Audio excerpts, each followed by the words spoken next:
I value companies because I want to act on those valuations. In what sense? If I find something to be undervalued, I need to be able to buy that stock, right? And what I discovered about 6 years into this process was I could value a company, but I wasn't willing to act.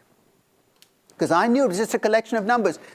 I knew how easily I could make those numbers move if I wanted to. Make the revenue growth from 10. I could hide my biases all over the place and you'd never find it. That's when I started thinking about what am I missing? And what I found I was missing was the capacity to tell a story. So what I'd like to do is take you on this journey, because if you're a number cruncher, you have some delusions to overcome. And if you have a storyteller, you have your own set of delusions. So let me ask this room that question. How many of you are natural number crunchers? Okay. So let me list some delusions. Let's see if we share these delusions. The first is the delusion of precision. The way I describe this is when a number cruncher is in doubt, you know what he or she does? Adds decimals. Makes you feel much better, right? 3 decimals, maybe make it 5. Delusion of precision. The second is the delusion that you're being objective. Why? I just use numbers. I'm not being biased. And the third is the delusion of being in control. Just because you have a number for something doesn't mean you control it, but it gives you the delusion of control.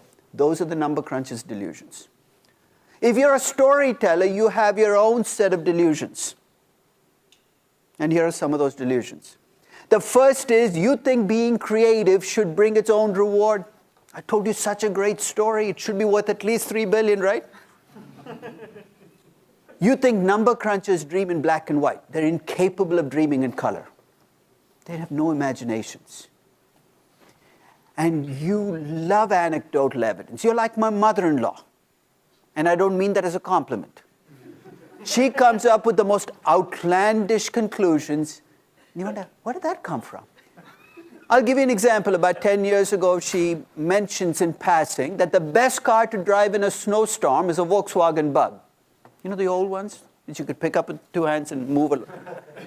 So how do you come up with this? And she told me, I should never ask her, how do you come up with this? Because she always tells me. She said 25 years ago, she was driving in Lake Tahoe in a Volkswagen Bug in a snowstorm. There were 2 cars in front of her which went off the road and she made it back home. Therefore, a Volkswagen Bug is the sample size of 1. Amazing how you can extrapolate from there. So when I look at my 300 students, I tell them, this is what I hope this class will do for you.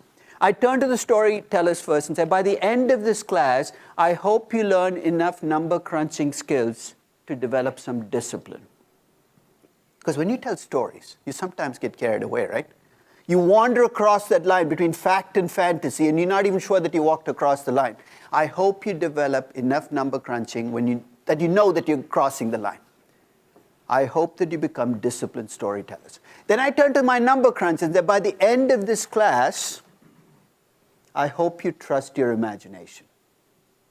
To me, that is the essence of somebody who's good at valuation. Disciplined storytellers or imaginative number crunchers. So let me ask you a final question before we move on. Who do you think I have more trouble with? Getting storytellers to develop discipline or number crunchers to trust their imagination? It's not even close. Number crunchers, you give me 100 history majors, I can teach them enough valuation in a day that they're going to be okay tomorrow. You give me 100 engineers, I'll give up right away.